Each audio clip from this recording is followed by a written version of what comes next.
Welcome to the Learning Pines YouTube. We hope this video helps. You start by confirming prerequisites. Make sure the change request is in the correct post-implementation state and all approval tasks are complete. Open the CR record using the SIS ID or search by CI, then scan the header for state and risk level. Once done, review implementation notes and verify that all related tasks show completed. This prevents premature closure and avoids reopening later.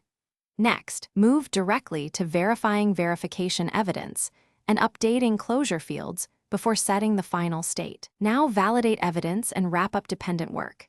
You attach test logs, screenshots, and runbooks to the CR, and then confirm each child task is closed. If any task is open, resolve it or add a comment explaining the mitigation.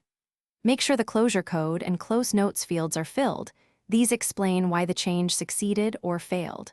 Also run the post-implementation review checklist and update risk residue. Doing this reduces audit friction and documents decision rationale before finalizing closure.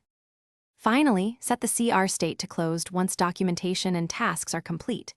Enter a concise close notes summary that highlights results and any residual risk. Make sure to add a public comment or notification to stakeholders so they are aware of closure. If you encounter a blocking issue, failed validation, or missing approvals, do not close, instead reassign to rollback or create a follow-up change and log the reason in work notes. One key troubleshooting tip: if automation prevents closure, check business rules and schedule jobs for Thanks for watching. Consider subscribing if we helped you.